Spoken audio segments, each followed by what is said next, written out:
I talk about this all the time. Like I kind of like bridge mechanics and the mental, or mechanics in the system. And so like I think there's a lot of I make people mad on both sides of it, which I guess I'm doing my job the right way, right? But I think the biggest thing that I would say where I have these good in-depth conflict good conversations would be when I'm telling people that there's like, hey, when we look at the system as a whole, you're looking at the wrong part.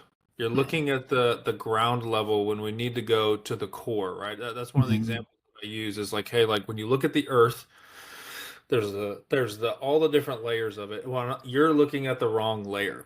We don't want to just then move into this addiction of a mental skill, right? Or a an addiction to that, or addiction to a mechanics, or always having to run around and get fixes. What we want to be able to do is find the core and the root of the issue, and then be along for the journey.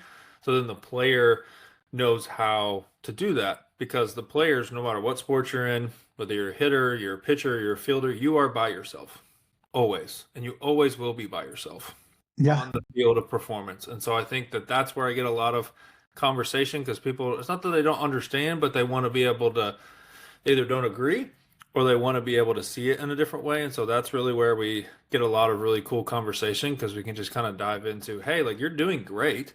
When we look at layers of change, when we look at long lasting change, you're looking at things that have a very short shelf life. And so what we want to be able to do is have a sustainable, what I would call a watermelon patch.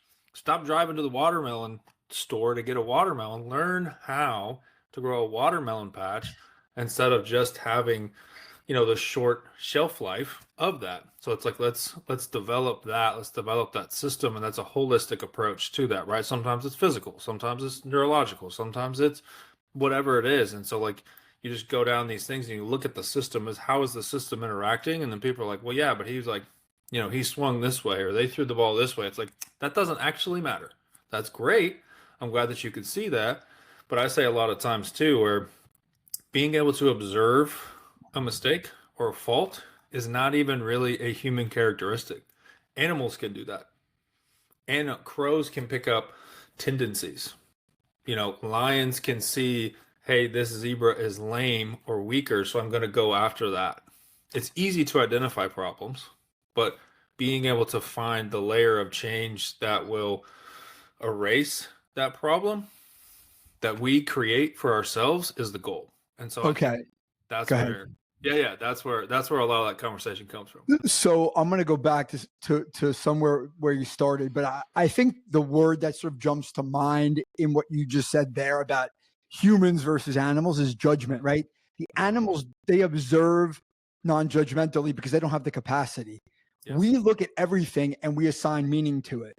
And Yes. once we do that, now all of a sudden it's about how I feel about myself versus, hey, I see this problem for what it is. How do I solve it? Right. So when you talked about mental meets mechanics, right? When I look at your social media, right, there's mental and a handshake and mechanics. Mental Hmm. meets mechanics, right? And the Hmm. three things I wrote down when I was preparing for our conversation is acceptance, right? Not judging, accepting, being yourself, and Hmm. feeling free versus looking perfect.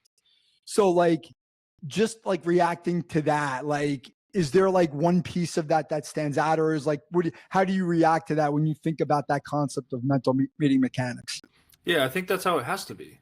Realistically, I think it has to be a holistic approach. Now, we may be able to have like, I've been around hitters my whole life. I've been around Mhm. baseball since I was before I came out of my mom's womb. There's a bent that I have towards that, right? But we have to look at things holistically instead of just one layer of the earth or one side of the apple. I think we have to look at it holistically, where it's like, okay, it's not about how well I can memorize. We both know memorization is the lowest form of learning. And again, animals can do that. That is not a human characteristic. What makes it that human characteristic, what transfers it, is what you're talking about, is the ability to assign value to it. And human beings are one of the only creatures that can lie to itself and then believe it, right? And you take the animal world. Look, if you're weak, if you're slow, you just don't get breeding rights. That's just kind of how it is, and they don't argue about it, and they don't go to psychologists about it. It just is what it is. It's different. It's very different because we want to be able to work on those things, but we have to look at the system as a whole. Or it's like, I'll give you an example. So one of my hitters, like high level guy, very smart, very intelligent, fantastic family life, like all this stuff, just great. Sends me some footage. We're talking about this stuff. And I was like, he's like, had a rough weekend. I was like, cool, bring it. Let's talk about it. So he's telling me all these mechanical things, right? I'm like, okay, that makes sense. Send me the film. Send it to me. I look at it. I watch one swing and I FaceTimed him and I was like, what's up? And he's like, what do you mean, what's up? I told you what was wrong. I was like, I don't care what's wrong. I'm watching this and this is not who you are. So now we've got the mechanical side, what I see, and I've got the mental side where it's like something's off because he's not moving the way he normally would, which is how the brain produces movement. So now it's like, okay, now in this this Venn diagram in the middle, what's missing? What's going on? So we identified a behavioral issue or a mechanics issue that comes from an environment. Then it's like, okay, like what is this though? And then as we discussed, we got deeper and deeper and deeper in the levels of change part. And then what we came to was, well, I just feel like I'm inconsistent and I don't feel like I'm the guy that everybody tells me I am. It's like, now That's now the we can answer. now we can go. Now we can roll because that's a block. Nothing else can get through that. So now and then that's where you merge these things and you look at neuroscience, you look at all this stuff, and then we can understand why it's happening. But the bottom line is there's a block. He can't get there because of this. And it's so crazy. We had these couple conversations. We hit again the other day, and it's a completely different person. And it happens all the time. I have so many cool stories of that, right? Or like a guy I started with a couple months ago has had a really rough, hard life, harder than most. And so like he wants to change at level 2, the mechanics. It's like, buddy, we got to go. We got to go deep. We got to go there. And I was just patient because when you're asking people to be very, I would say authentic. Some people would say vulnerable. When you're asking somebody to show you their insides, like what's been there, you gotta be patient. Sometimes it takes a little while. And again, that's where you're bridging both of those things together, right? 100%. And it's like we had an awesome conversation.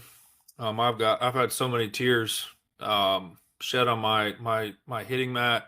I've had so many cuss words, all the things. We're in. Like let's be in. We're gonna do this. We're gonna fail or succeed as who we are. That we gotta start getting used to that, of who we are. And man, it was just awesome.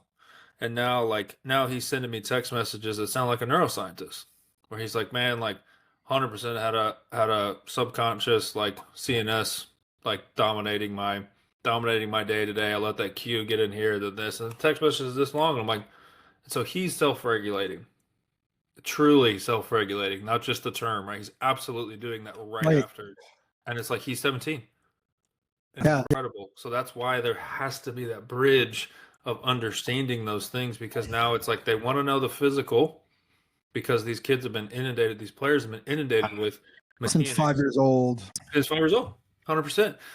And so you have to be able to talk about that, and then also know what the mental is from the factual standpoint, or whatever you want to call it with that, right? But it's like then understanding that now we've just gotten the right information. Now it's time to go. Now it's time to go look. Now it's time to go do the work. Right. You got to build that awareness first. Right? We got to know what's going on first before we can do anything to reasonably change it sustainably, right? And so a lot of these same issues come up for me, right? And I think what you said there about the patience part of it, because that young person particularly, right? And that's my sweet spot too, 17, 16, 17, 18 years old, high school, getting ready to go on to college, want to go on to college, right? Like that willingness and ability to sort of be vulnerable or authentic is not something that they know how to do yet for a lot of reasons. Some of them are biological, some of them are environmental. Yes. It's very uncomfortable. And when you talk about the parts of the brain, right, you're talking about the amygdala, right? That fear center, that emotion of like, well, if I say this out loud to somebody else, is it going to be real? Right? That's why players don't go to coaches. because they're afraid if I tell them the truth, it's going to be used against me versus, oh, now I have a coach who actually wants to hear this and he's not going to use it against me. Like Yes. they have to figure out what that means first before they can trust you. That takes time. But once they do and they buy into it, now they're going to listen. They're going to go, okay, I'm going to take your suggestion and I'm going to try it. I'm going to try it in my bullpen. I'm going to try it in the cage. I'm going to try it on the field. I'm going to try it in bed. I'm going to try it in the morning. And I'm going to see if it works for me. But I'm going to try it wholeheartedly because I trust this person has my best interest at heart. And I was able to figure that out for myself versus somebody telling me, you need to go do this, Yes. which is what's been Yes. happening for the last 10 to 15 years. That's a hard web to untangle It is. for a 17-year-old. It So is. as coaches, we have to be patient in that respect. But there's something I wanted to ask you about, right? So like, Mhm. at what point in your life as a coach and a baseball player did you start to embrace this way of thinking? Like, was there something that happened in your life that sort of caused this shift? Yeah, I would say two things. I got to the end of my career and realized that I wasn't as good as I could have been or wanted to be. And that was Yep. an incredibly hard time. And Mhm. then because of that, I allowed myself to just get lazy and do stupid stuff and just do a bunch of things that I wasn't doing. And so my parents, I have fantastic parents, Mhm. amazing parents, and they came to me and I was just being a bum, absolutely in every area, and all I was doing was going out and missing class and doing all this stuff and watching TV for 8 hours a day and all the things. And they came to me and they said, "Hey, we know all this stuff sucks, and so we want to pay for you to go on this retreat event type thing where you can really just kind of like it was called like a freedom event, and where it's just you really kind of get to like untangle some of the things that have been there. And what was cool is that was very normal in our house. I'm very fortunate with that. Both my parents are amazing with that, and we talked about a lot of stuff. And so I went on this thing and I just BS'd pretty much the whole time and just didn't trust anybody. Everything was up, all the defenses were up, all the things, and I didn't want to talk to anybody, didn't want to be around anybody. And there was a moment where I said, I hate posers. And so I don't want to be around any of y'all. I think all y'all are full of it. And so there was a time where I was having to kind of look myself in the mirror, and the mirror doesn't lie. And um, then there was a guy who's actually one of my best friends to this day. This was when I was 23, so this was 14 years ago. And he looked at me and all these things that I was saying and kind of working through and going through about myself, right, that I didn't like or that I was working through, and all the lying that I had done through my whole life. And Mhm. he looked at me and he was like, "So you're a poser. And so do you actually hate posers or do you hate you?" And I was like, everything, it's crazy. I'll never forget the sensation. Everything in me wanted to jump up, tackle him, and strangle him because I knew he was exposing Right. my deepest fear inside. And truly, there was no good reason that I didn't, besides that there was a guy between me and him, and he would have folded me like a chair. And so I didn't. I didn't go after him. And so what I had to do with that was I had to sit with it. I had to sit and I had to be broke by that. And man, ever since then, I've just absolutely run towards understanding that, run towards freedom, run towards what that looks like. All the things, right? I've probably read more neuroscience papers than some neuroscientists. And just I'm trying to understand all those things. And I was very fortunate that I came back and was able to sit under this guy named Bob Hamp and learn a ton of stuff from him. And he's kind of like in the therapy neuroscience Mhm. realm as well, but he's very um, just a normal guy too. So I just like got to have that happen, and then went through all these things, and I was just off. After that, I was like, I'm in.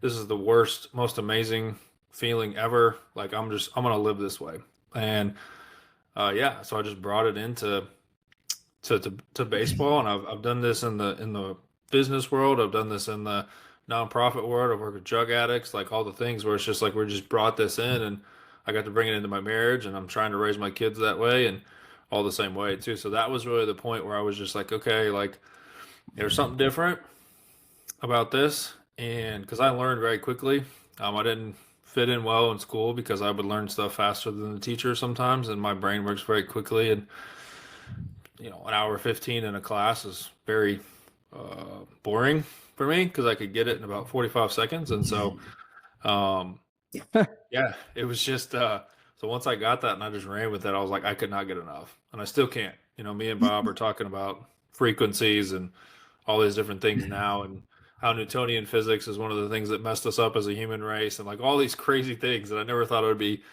frankly, smart enough to understand. And it's been an awesome, cool, amazing journey, and just like bringing that into the baseball and sports realm, and been really Yeah. fun. Yeah, so it's interesting you say that, and I'm not sure that how much we talked about this when I saw you when we met the first time a few months ago, but my experience is actually quite similar in that, like, I come from a place of recovery, and for the first time in my life at your age, at 37 years old, I had to do the same thing, right? Mm. You didn't say it this way, I'll say it this way, kind of hit the bottom, right? And like, this is not sustainable. And I have to look myself in the mirror and go, hey, the only way to get past this is to go through it. Mm. It's not to avoid it. It's not to pretend it doesn't exist. It's like, I've got to say, hey, this is what's going on with me on the inside so that I can actually address it and move through it. Right. And that process went from day one of like, I'm a mess at 37 to 5 years later, I was going back to school for a sports psychology degree. Love it.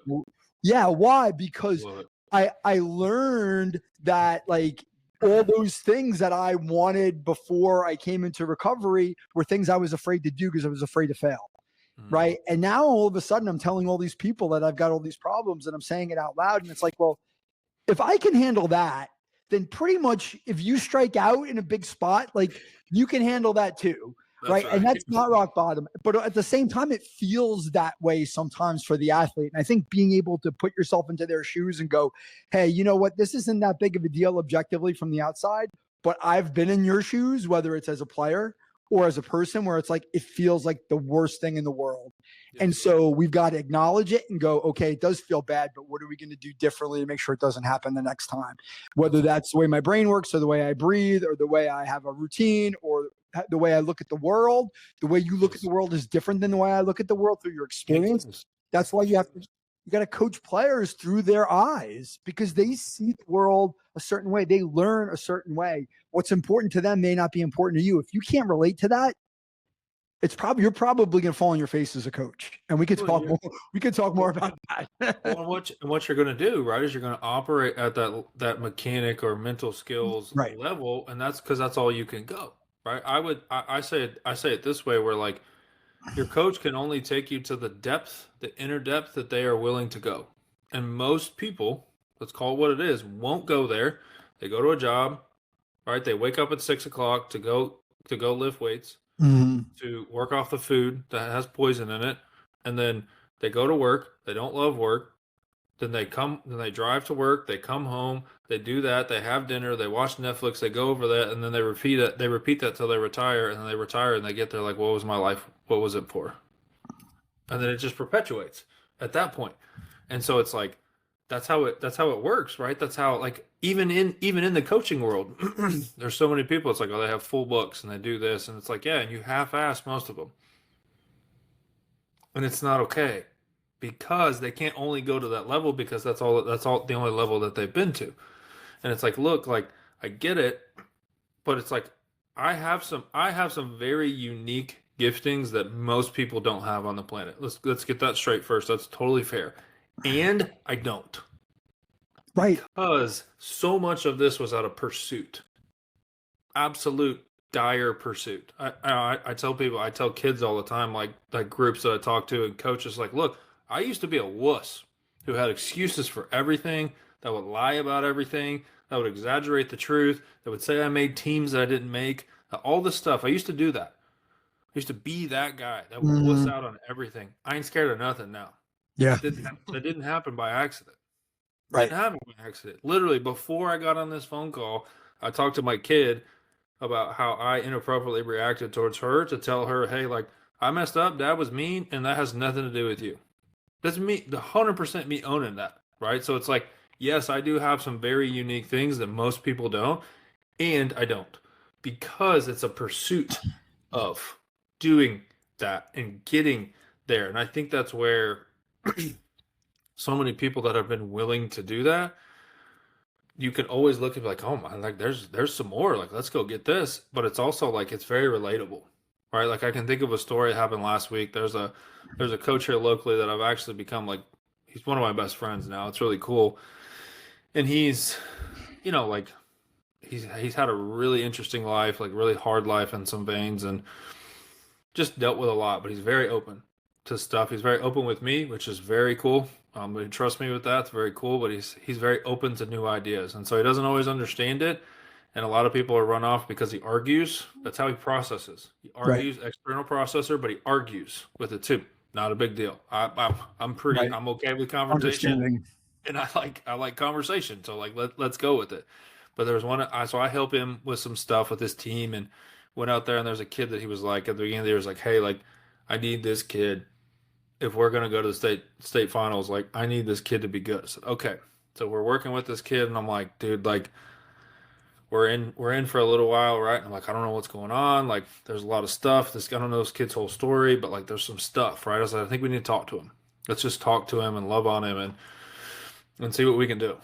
So we're talking to him after practice, and it was super cool. Like before we had kind of got to know one another, I'm not sure that that conversation would have been something he would have sought out, the coach. Mhm. But after that, he was like, I'm all about it. Let's talk to him. Super cool. Like super proud of him. He's freaking awesome.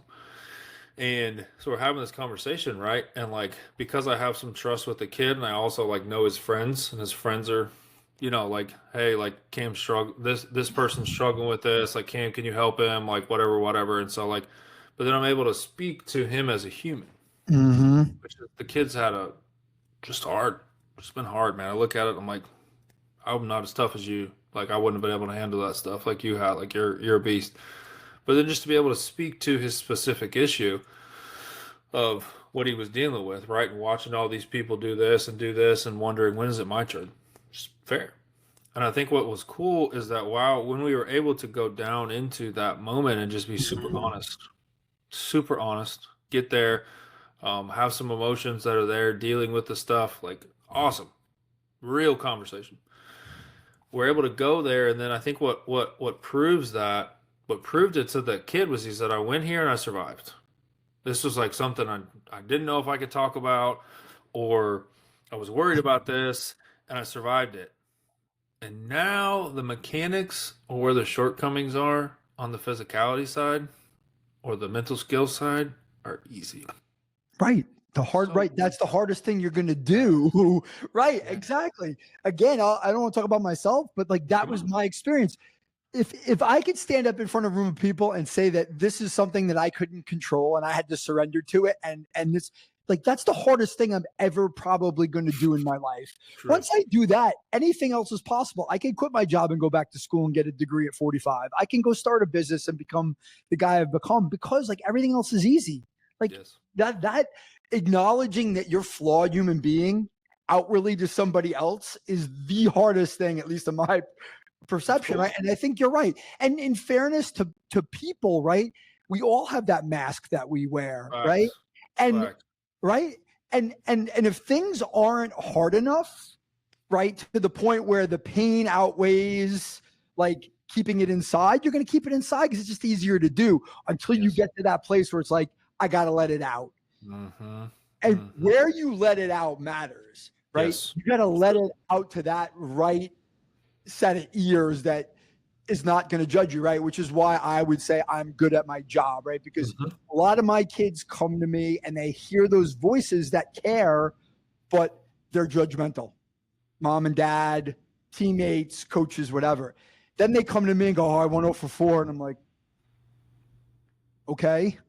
Right? That's Like awesome. they're almost surprised that I don't give a shit that they went 0 for 4. Yes. You went 0 for 4 in a game. You play games all year round. Like it's one game. I don't even care if it's a state title or the World Series, Yes. whatever. You're human. Okay, what do we learn from it? Did you get something out of it? Okay, let's take it and figure it out, right? And I think that ability to look at that and go, like, there are bigger things here. I know this is important to you, but let's not overreact to a performance. Let's try to use it to our advantage because there's a lot of runway here, right? Yes. That ability to not judge is so huge as a coach and as a teammate and as a parent and all those things, right? And so there's so much to get into, right? But I kind of want to take it forward. All the stuff you've talked about in terms of listening and relating and understanding and, those kinds of things, building trust.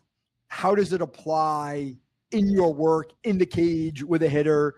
Like, how does it come out? Like, what's that look like when you're out there doing the work?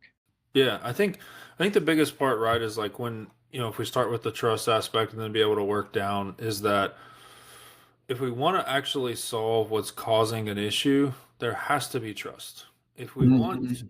if we want to, so I'll use an analogy so people can kind of like have a picture, and it's not just words. But if there's an electrical issue in my house, or I'm an electrician and I want to figure out the problem, I have to have some trust. I have to have some trust that I know what wire to touch. I have to know that this is, if I turn this off switch, that it will go off. I have to know, just fill in the blank. And so it's not about where the issue is. It's not about that the light bulb isn't coming on. It's not about that. There's a cause to that. If I'm burning through light bulbs very quickly, there's a root Right. There's a cause. reason. Yes, there's a root cause to that. So it's like, I think a lot of people stop at well, his hands are doing this, or his footwork is this. And while sometimes it's a simple mechanical fix, my opinion would be 99, 98% of the time it's not. It's just not. And that doesn't mean I'm right. Doesn't mean anything. That's just my experience. I've seen that in not just in baseball, I've seen it everywhere. Right? That's just my opinion that I will die on that. I'll die on that hill. And so when we're trying to build that, from the hitter side of it, it's like, okay, like when we have to think about things differently. And I'm not a big grammar person. I passed English because I could write, not because I had good grammar, if we're going to be honest. But there's a difference between think different and think differently. So think different is an adjective. It modifies a noun, right? I'm going to think different. So it's describing that. Think differently is an adverb. So an easy way to think about that for the non-PhD English people is it adds to the verb. It's adding to the verb, and the verb is doing. So if we're thinking differently or think differently, you could look at either one. We have looked at things in a different way, and now we are walking with that differently. So we're seeing the whole world. So my prescription has changed, right? A lot of times when we just focus on the mechanics, or we go in the cage, or we're just working on this, or we're just looking at the results of our at bats, or we're just looking at stuff like that, what we're doing is we're putting on, glasses or contact lenses that have a prescription that's 3 or 4 years old. Now, if you don't wear glasses, you have no idea what I'm talking about. I'll paint a little bit of a picture, but those of us that do know Yep. exactly what I'm talking about. If I put on a prescription that's 4 years old and I try and walk upstairs, why would I waste time learning how to walk upstairs with a prescription that's 4 years old, aka my eyes have changed a ton, so it's going to look different? Why would I waste the time to learn how to walk upstairs with a blurred vision when I could just put the right prescription in? Because when I put the right prescription in, my depth perception is right, my peripheral vision is right, my eyes aren't strained. I just walk. I just do the things. And so when we're looking at mechanics, when we're looking at a swing, we're looking at. I mean, I've done this with football players, like same basketball players, same kind of Same thing. idea, right? Same idea, completely same idea. I know Agreed. nothing about. I was an average basketball player. If you're on a really nice day, like if a therapist was telling me something, that's what they would say. I wasn't average. I was below average. So I'm working. If I'm talking to a basketball player about how the mechanics are showing up the same way as a hitter, right? These principles that they go. They Right? apply. It's like yes. So when we look at these things, it's like okay, what do I feel? Where am I at? Why is there a gap between what I've been practicing in the game. There's lots of factors, right? You can look at pressure, external pressure, internal pressure, all the things, like having to feel all the things. And I would say, as a caveat, if you're an athlete, you signed up to be under pressure, so that's kind of part of it. That's kind of part of it. It sucks. It's hard, but you can't. Your system can and will adapt. That's the truth. It 100% will. But when we're looking at it from that lens of like, okay, I'm trying to work on my swing. I'm trying to work on my mechanics. It's like I have to understand the deeper or bigger picture, which is what? Okay, I have a gap. So if I have a gap between the game and the cage. So now let's get honest about what that is. Right. What's What the difference?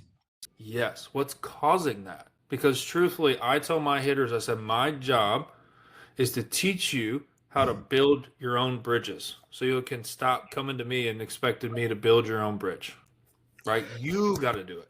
You got to build your bridge. You have to learn how this stuff works, right? So it's like instead of taking a swing and then looking at coach or at dad or at mom, pause for a second. How was that? Was it okay? Right. And what I like to do for a lot of my hitters is I set expectations for what the round is going to be or what we're trying to do here. It's like, hey, Mhm. the measure of success right now is this. That's it. So if you do it really bad or a really bad External external result. result, yes, then it's okay because the box that we created was this Right. and then this and then this. Intention. What's the intent? Right. If 100%. I execute every rep with the intent and the You win. result on the outside looks bad, it doesn't matter. Right. That's right. And that is ultimately a lot of times, like you're kind of speaking my language, that is the gap because it's like I hear the same things. Oh, I feel great in the cage. And yeah, because you took 10,000 cage swings and there's no pressure. And the mechanics, there's nothing wrong with your mechanics. The mechanics are breaking down for some other reason, largely because you're responding to the pressure in the environment and you're not committed to what you want to do, right? Right. If you know who you are and what you want to do and what your intent is, and you go out there and you apply that intent in a game, your mechanics probably aren't going to break down. But if they do, it doesn't matter because you still had the intent of this is who I am as a player in this situation. And if I can measure that as success in a Yes. game situation, now there's probably not going to be as much of a gap. That's the hard part though, because as soon as the example, you might appreciate this. The example I give baseball players, softball players, baseball players mostly is, when did you start playing baseball? Oh, I was 4. Did you play T-ball? Yeah. What happened when you got on first base? Well, everybody clapped. Yay. Why? Because you hit the ball 6 inches in front of the plate and you did nothing, but you got everyone's clapping for you. That doesn't stop from the time you're 4 until you're 18. You could dribble the ball in front of the home plate, get the first base, and everybody goes, yay. No wonder why you're conditioned to react to that versus, hey, that was great that you got on first base, but next time you want to do this. Or, you know what? You dribbled the ball in front of home plate. Great job hustling to first base, or whatever that feedback is based on the intent, not on the result, right? Yes. And so they're conditioned to respond to the result because everybody, 99% of the people around them are reacting to the outcome versus now all of a sudden they got a coach in the cage going, I don't care if you hit the bottom of the tee. I don't care if the ball popped up into the top of the cage. I don't care if you rolled over on it. What was your intent? Right now you're measuring success in a totally different way. And it's so confusing for them, which is why they need the patience to get to the place to start to understand and believe like, oh, it's cool. Like I went out there and I just rolled over on 10 balls in a row, but there was a reason why I did it and it's okay. Yes. Well, and think about it. What you're describing too is what we're trying to do is trying to shrink success down so it's constantly attainable. Yes. As a Love it. hitter, it is not attainable to have a lot of success. That's the bottom line. It's not attainable. But us being able to shrink it down, that is attainable. So when I go up there and there's you're a high schooler, like down here, like high school baseball, high school football is crazy, right? You'll have 3, 4, 5,000 people at a baseball game down here. It's nuts. A high school game. And it's like, that is more pressure filled. I don't care who you are. Yes. I don't care what your routine is. You are going to feel the pressure. That's okay. That's okay. It's okay. And so and I would put it this way, I use this example all the time. Like when we shrink it down, what we do is we limit what we put on the Thanksgiving buffet table, right? So if you think about Thanksgiving or Christmas or wherever you have a big gathering for your family, everybody brings over food, right? Everybody brings over the casserole that they shouldn't have brought over, like all these different things. It's full of food, right? You got 20, 30, 40 options, and it's so full that on the dining room table, you can't even fit the desserts. You have to put them somewhere else because it's so full. But in reality, when we go through the line, we know what we're getting. We're getting the same six things that you really like. You're going to go get those things, right? And so what we want to do when we shrink success down by asking the why questions, like doing all of these things, is we remove all the other foods that don't need to be there. We remove, hey, is my front foot doing this? We remove all these different things. That's what we're removing. We're taking that off the table. So now when we get in the game, there's more pressure. There's 3,000 fans at a high school game, district game. That means nothing. That's more, yes, that's more on the table. The table's more full, or you get a bad umpire, or you get a coach that's like having a crappy day. So like they're more of an asshole. Like that's more on the table. So it's like now we have room on the table because we've removed stuff that doesn't need to be there. Yes. I love what you just said because it's very similar to something that I like. We all use our different metaphors, right? Or our different analogies. But I just had this conversation with a high school pitcher about funneling is something I talk a lot about. And I got this from a major league or professional pitcher that I work with who got this from somebody else. But the funneling idea of let's funnel out the stuff that doesn't matter. Right. And so we were talking about it. I'm like, okay, so tell me about like what your process is every time you get the ball back from the catcher. And he took me through, this is what I do. And it was all really, really logical. I'm like, are there any times you get tripped up? He's like, yeah, if the umpire squeezes me, if my dad says something, and if this, and it was all people, right? It was all environmental people, right? Yep. So like, okay, now we need to figure out how to filter out those voices in the situations you're talking about where the pressure's on. We want to take it off the table. We want to filter it out. We want to simplify it. We want to make it simple. Let's put our focus on the task relevant cues. Let's take that stuff out and go, how do I narrow down to that one or two things that I need to do right now to be able to sort of mute the noise, right? 100%. And however you want to characterize it or whatever metaphor you want to use, teaching players to do that in a way that works for them that's what's most critical. Because by the time you get them in most cases, and by the time I get them in most cases, they're experts by definition. They've got 10 plus years under their belt. They know how to play the game. They know how to swing a bat. They know how to throw a ball.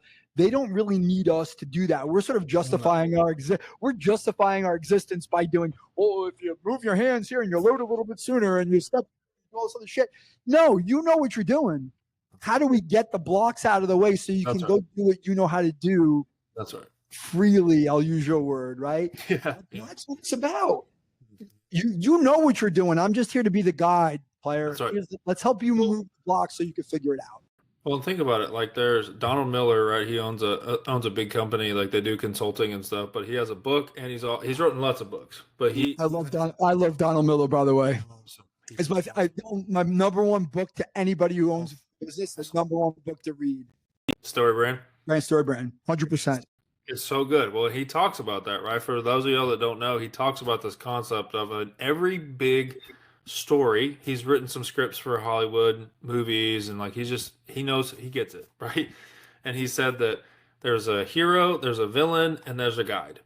And he talks about how as a consultant or a coach, right? A coach is you are the guide.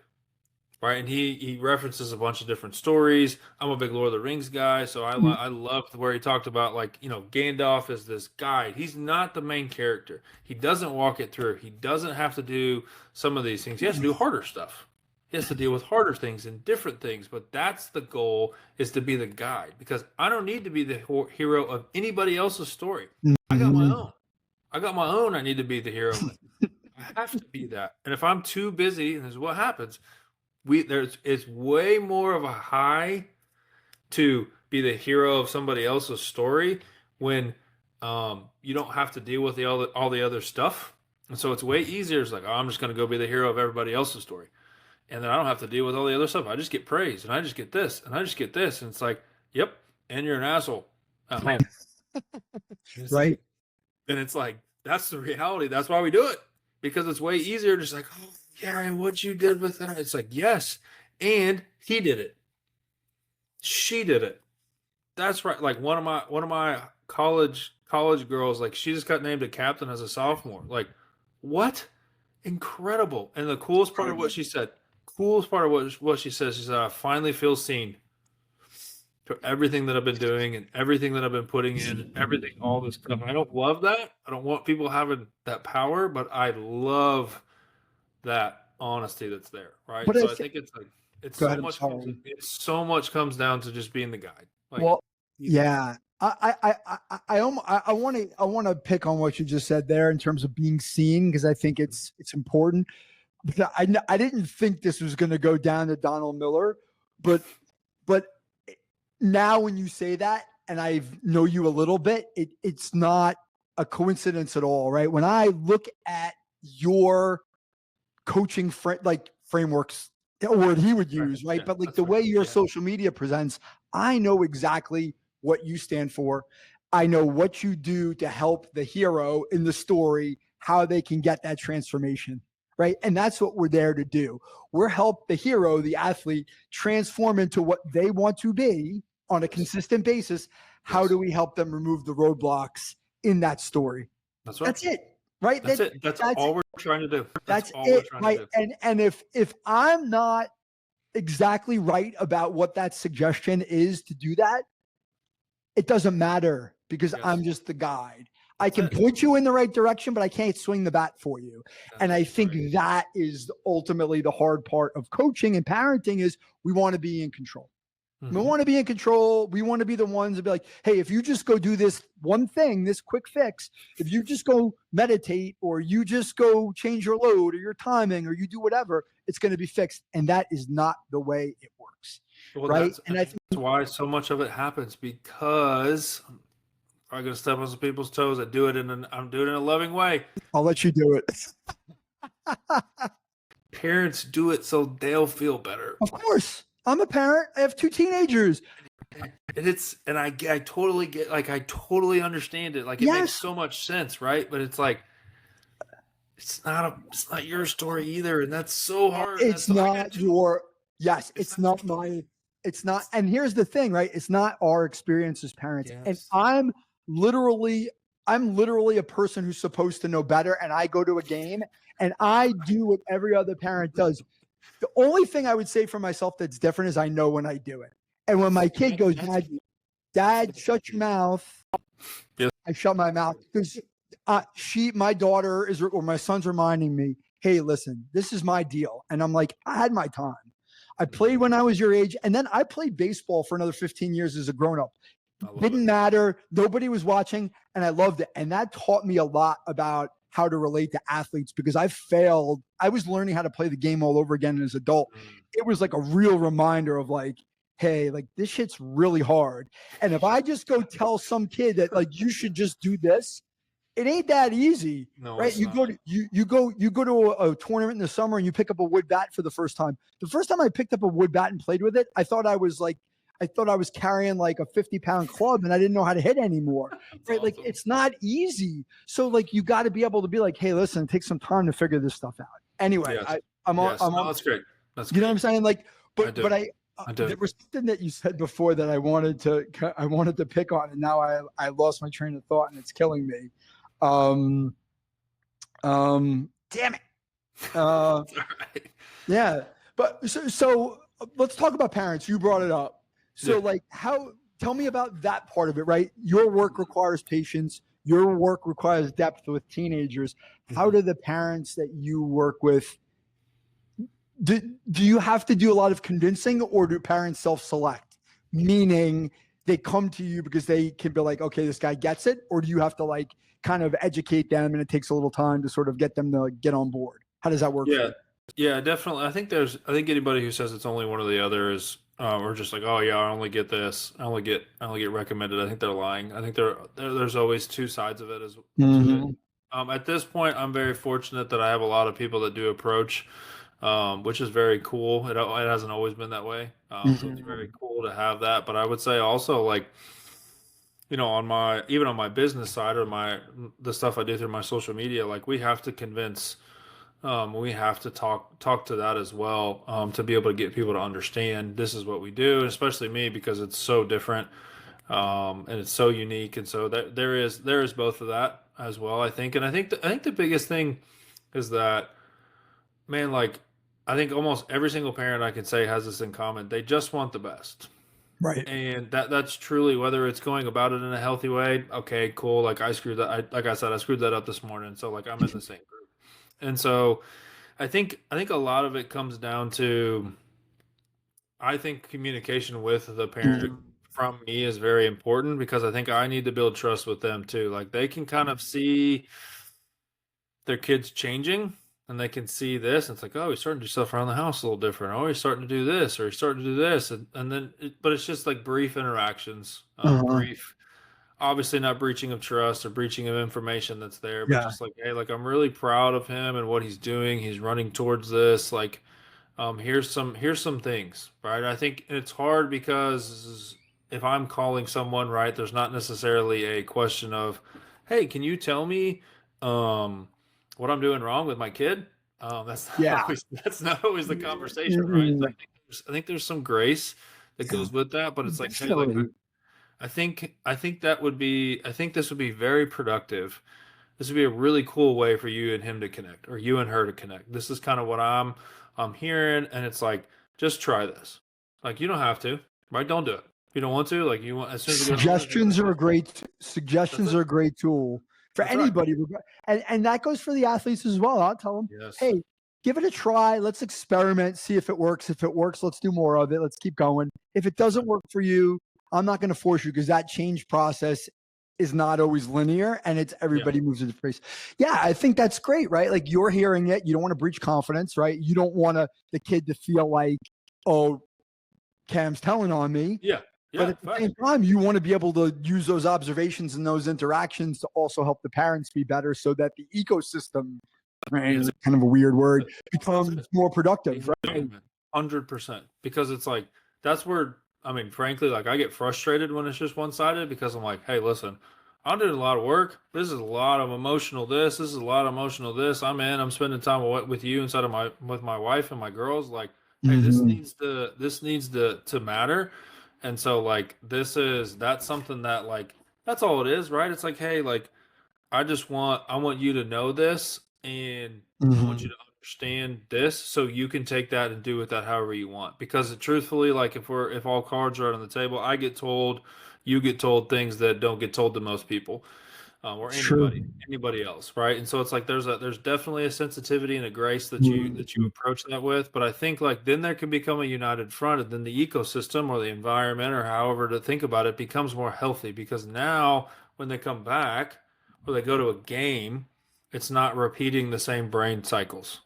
It's not repeating the same CNS interactions. It's Right. like, okay, now we're starting to pave some different stuff. This is good. Y'all are doing awesome. Yes. Keep going. Keep going. This is good. This Yes. sucks. This sucks. It's It sucks. hard to Keep keep going. going because you're making Keep going. progress. You're breaking that cycle. You just got Yes. to stay consistent and stick with it through the difficult stuff. Well, and then the cool Love it. part is like what I work for, right? Is then they're like, oh man, like I just had like a normal dinner with my kid, like, and we just like talked about this. I was like, yes, stop talking about the other. That's it. That's what they want from you. Let me be that. Mm. Let me be the other, right? You be that. When you talk to kids, which we both do all the time, and you Yes. ask them the question, what's one thing you wish that your parents would do more of? It's almost 100% of the time they'll say, I don't need him to be my coach. I just want time. I just want them. I want concentrated time without their phone, without this, without that. I just want Right. them. Just be And my it's like, parent. that's it, man. Just that's and it's hard, man. Like I get it. I get the pressure. Like I can feel I know what pressure is as a business person, like as a dad, as a Mm. husband. Like I know what those There's a feelings. lot of it. It's, sometimes you can't even think until you get some of that stuff off. It's hard. That's real life, right? So I Yeah. totally get it from the parental side of it, right? But it's like we look at it and it's like as much as you can have those talks too. Not just like this stupid BS, like not talking about anything, but it's just like go do something that doesn't matter, right? Don't go always go to the cages. Right. They want to be seen. I had one of my 22-year-old guys said it so perfectly. It sounded like he was 50. It was awesome. He said, I wish that more parents would analyze and see their kids as humans and not just their mechanical flaws. And I was like, boy, that's a bar. Bang. Absolutely a bar. And so it's like, it's hard because that's again what we see, but it's not always what most times it's not what we see. Yeah. Right? We believe in electricity, but we don't see it until we flip the light on. It's not about the light, it's about the frequencies. We believe this works is going to do what it is, but it's made up of frequencies. I can't see those frequencies. I can just know that it works. So it's not about the mic. Well, we got to create, you got to, there's evidence, right? And Yes. every day we turn on that light switch and it works. We got to create that evidence, right? To that point where I'm in that situation as a hitter and I can do this. Why? Because I've created the evidence and there's no doubt that I'm going to be able to do exactly what it is that I want to do in this situation. That's right. Even though there's all this other stuff. And I'm not ignoring it. I'm not pretending it doesn't exist, but I know I can execute because I sometimes I don't have to answer to it. Right. Sometimes I could just sit there and talk and bark and be like, you done? Like I don't have to answer to everything that runs through my head. I don't have to battle that. Well, that's a really good point. You know, that's part of it is we get fatigue because we have to battle so much, and then we get this, and then all these other things that are going on. It's like that's why there's so much fatigue now because like and CNS is just drained and all it's fried. Yes, because like there's constantly it's like sometimes just like I don't have to have an answer for that. I don't have to answer to you problem. I don't have to answer to you. Like I'm good. Yeah, I think that that's really hard because that's so not hard to use your language. That's not the way we're wired. We've got to rewire it. We're at a biological, neurological deficit of like that's the wiring is survival, and we're built that way. So if we want to overcome that that natural inclination to buy into every single thought that goes in our head and get certainty on every single fix every single problem to get certainty, if we buy into that, we're going to be fried. We're going to be fried neurologically. We're going to be fried from a performance perspective. We're going to lose our motivation, and we're going to go, screw this. I'm done. This is too hard. Versus, I can accept that I don't have the answer. I can accept that this isn't going to work itself out today. I can accept that I failed, and that's just normal. Like the rewiring is what it takes. And that's not something you go, oh, well, if you just do this, it's going to be fixed. You know how many people will ask me like, oh, what are the couple steps to rewiring? I was like, there aren't any. There aren't any. There just aren't. If that's the question I'm getting asked, I've absolutely screwed this up and I'm sorry. Like that is not it. It doesn't work like that. It can't work like that.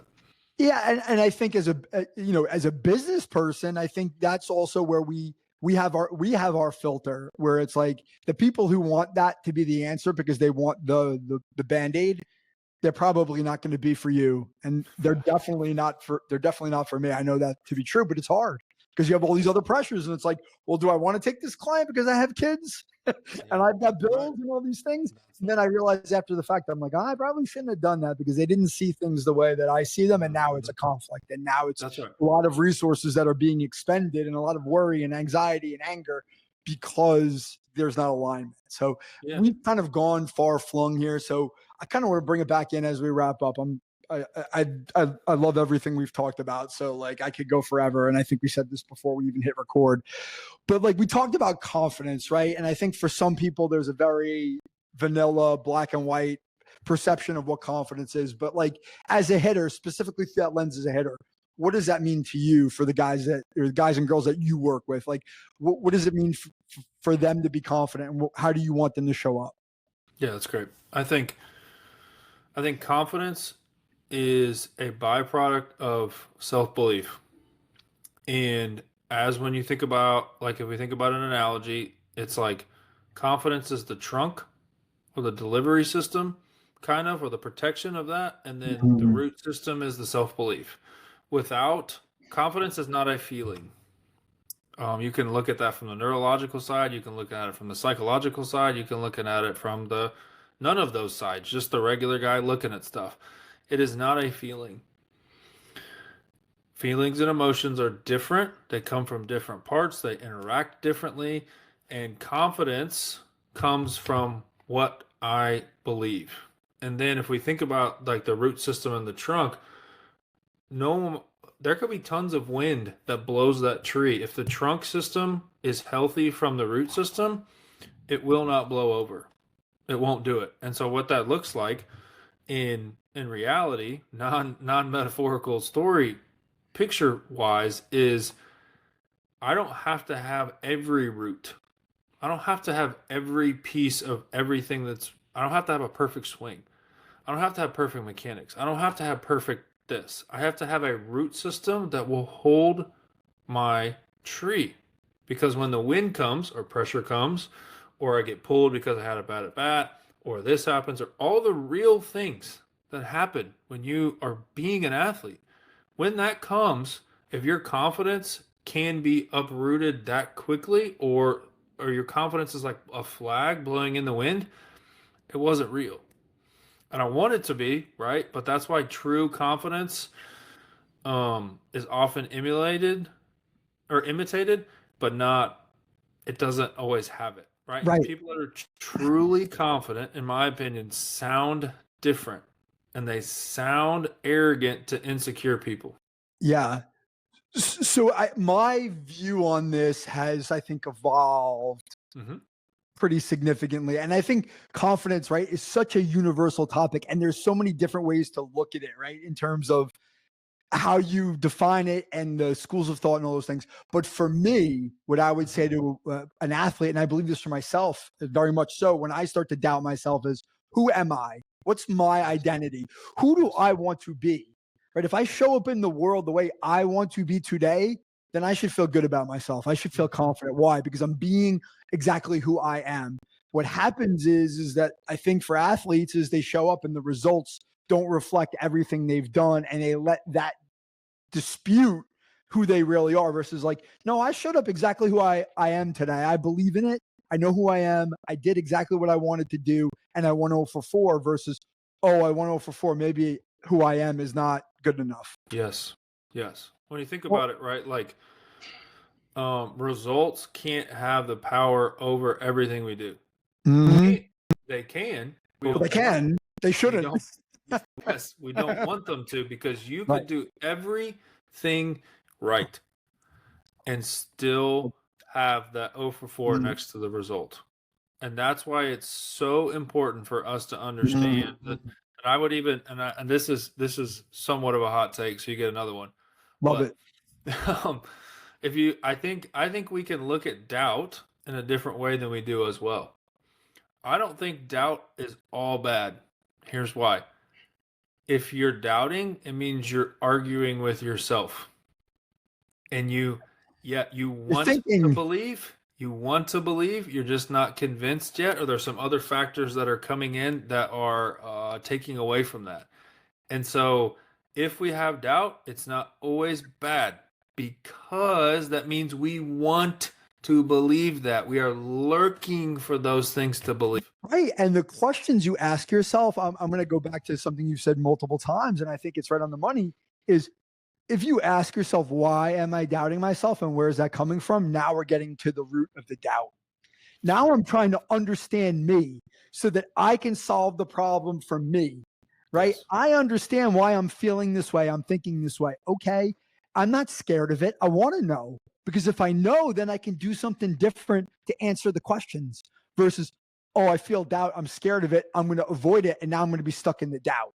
Yes, 100%. And then it wiggles its way and it turns into unbelief or disbelief, and then that goes a layer deeper and attacks who we are. Well, and it's going to show up in the most pressure filled situations where your amygdala is screaming at you, Freaking out. freaking out, and the alarm's going off, and all that doubt's going to come out because that part of your brain is saying, don't embarrass yourself. Don't look stupid. You can't do this. Everyone's going to think you suck and all that Yes. stuff. And we don't know how to get through it versus, go ahead.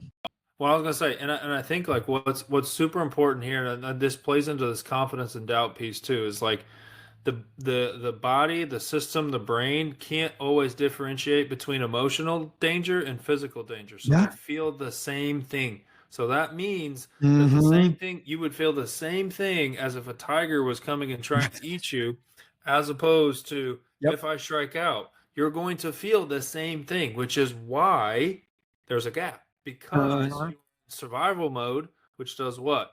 I either need to fight or flight, not you're a pussy if you do this or a pussy. No, no, it's either one. Which one are we got to do? If it's 20 versus 1, I'm running away. Yep. That's what we're supposed to do. That's what it's there for. What happens is it shuts down so many different parts of your body, including certain movement things that you need to be, and sensory things. Yes, it shuts those things down, so we can't do those things. And you're like, I don't know what the deal is. It's like you can't have confidence because you're in survival mode. Exactly. I show this video to my clients, like 2.5 minutes long, and it's just that. It talks about fight, flight, or freeze, and why the brain interprets danger the same way if it's Yes. real, like a tiger's going to eat me, or I'm going to strike out in a big spot. Same thing. What happens? Your body changes because it's trying to protect you from that tiger that you think is there. Yeah. Now, as a baseball player, I'm like, I'm trying to protect myself. Well, your mechanics aren't bad. Your mechanics are going to break down though if you're gripping the handle in the sawdust and your shoulders are hunched and your eyes are squinted and like all of a sudden I can't swing the bat the way I did in the cage. Why? Because in the cage I don't care. The music's on, I'm breathing, I'm having a good time, and everything's flowing, moving good. And then I get in the game and I go, That's right. So it's show your mechanics. literal. Mechanics It's are awesome. Your body's shut has, down. it has nothing to do with that. And that's why in my industry, people will look at game footage and be like, "We need to fix that." It's like, no, you No. moron. What are you talking about? No, that is no. Why is he triggering into that? Why is he getting into that? Because that's the only thing the coach knows how to fix, right? Like in that example, I would say, do you remember what you were thinking or feeling in that moment? What was going on there? Oh, I was thinking, don't strike out. Or I was thinking, I got to get this runner in. Well, okay. Well, there's your answer. You were Literally, putting, everything was going crazy in that moment because you were feeling the pressure of trying to generate a result versus, yes, hey, what's my process? How do I go and barrel a ball up here or whatever, right? Like yes, but yes. So again, we could talk about this stuff all day. And we could. listen, I've done 80, almost 90 of these episodes. I've had one repeat guest. I think you're probably number two because I there's may so have been. much to talk about. And I just, I think sometimes I fight the urge, and we haven't really talked about this other than a little bit about business, but I think it's important to sort of draw a parallel as, as a coach who's somebody who believes very deeply in what I do and the value of it and how I help people. I fight that feeling of comparing myself to other people. Mm-hmm. Right. I would look at Real. social media. This person's doing that. This person's doing that. I need to be better. I get angry. Why are they doing this? And then you have a conversation with somebody and it reminds me Mm-hmm. that like there's so many different ways to skin the cat. Yes, And if what you take and you communicate to somebody is different than the way I do it, but it helps some young person, then that should be good enough. it Right? is. To It me, is. that should be good enough.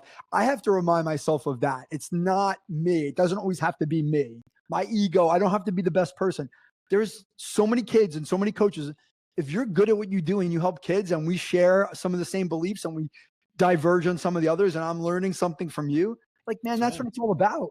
Yes. you know? Well, and I think truly, to be fair, too, right? I think sometimes that what you're talking about there, that instance can also be like your personal why, like your identity why, that's super deep and super hardwired into like your heart, where it's Mhm. like your heart puts off a magnet symbol or like signal, right? Electromagnetic signal, heart, like literally it puts off a signal. So you attract what's in your heart, Mhm. like you absolutely do. And so I think sometimes that could even be a good thing where it's like, like anybody listening to where it's like, man, like that's not always a bad thing. It's not always a, hey, I need to go have this big self-discipline thing where I need to beat myself with a stick. It's like, okay, that's fair, maybe. But then also, it could be because you care. It could be that why. It could be that part where it's like, oh, I would love to help that person. Like, oh man, like if he could just get this, like it could be super awesome. That's not always a bad thing. I think sometimes we get in the way and we're like, I think you always that's why you've been able to get to this spot, right? It's like you do that and you're honest, like you have to do that. But I think also at the same time, it's like, okay, like some of that is that heart yearning to be able to help that person, and caring about that person, because sometimes stuff just hits and it's like, no, that's no, that's not it. I think that's a healthy thing, right? And I think that like wanting to Yeah, have that, wanting to draw near I to that, I think it's appreciate a very that. good thing. You know what I mean? So I think Yeah. it's like one of those things where it's like, hey, this is really healthy, and it's like even from a parent side of it, it's like, hey, you wanting to help is so healthy. It's so good. It's so good. Well, I think that point is really important to sort of stress is I tell the parents that I work with and I talk to, like, you're doing the best that you can. Your intention is so good, right? Yes, You're doing the best that you can. And sometimes as parents, we just make mistakes. It doesn't have to be perfect there either. But when you're aware that something that you said or did is not working, once you know yes, it, now it's your responsibility to make an adjustment and do something different. That's the 100%. hard thing because look, as coaches and parents, we're taught a certain way. We learn Yes. this way from some coach or some parent. And this is the way we start out. And we have to be brave enough to be able to challenge those beliefs. The Well, way I I, think that oh, go ahead. that's so no, that's so good in what you're saying. Like I think what it comes down to is that bravery piece, right? Where it's like, hey, the bravery that got you here, the bravery that made it to where you had this or you had this fun or you like reshaped your life and where it was going and all these things. Keep being brave. Now you have more evidence to continue to be brave. Keep being brave. Keep being brave. That's the thing about coaches where I don't have a ton of sympathy. I'm gonna be completely honest. Like I don't have a lot of sympathy or empathy for it. I probably need more if I'm being real. That's fair. It's totally fair. But I'm like, I don't got it. I don't got it. Dig in and give a damn enough to get in there and love on that kid the way that kid needs it because Yeah. this is their life. Give a damn enough to understand that this is their life. It's not your life, right? You're just Mhm. collecting a check at some of the times. I get it. I've been there. But it's like give a damn enough to go get that and go do that because that's their life. That's all they think about. They just want to be Mookie Betts. They just want to be Shohei Ohtani. That's it. Yeah. And they think, and if they're young enough, they still think they can. Let them. Life is going to be absolutely Yes. cool, absolutely stuff, and it'll take care of itself if you'll just shut up and let it happen. It'll take care of itself. Kind of suck. It's like, yeah, it's cool. Let's go play soccer. Like it's fine. Like it's all good. And I think that's like that's where it has to be this continuing to be brave and continuing to do this and not just learning, but experiencing and walking through it. That's why I can look at it. I can look at a kid who's spilling his guts or wants to spill his guts, and I'll spill my guts first. Like, hey, you want to hear what I'm battling with right now? Here it is. Well, Over this, I you're did this, and modeling I the did this. behavior. 100%. Setting an example to say it's okay to spill your guts to somebody else.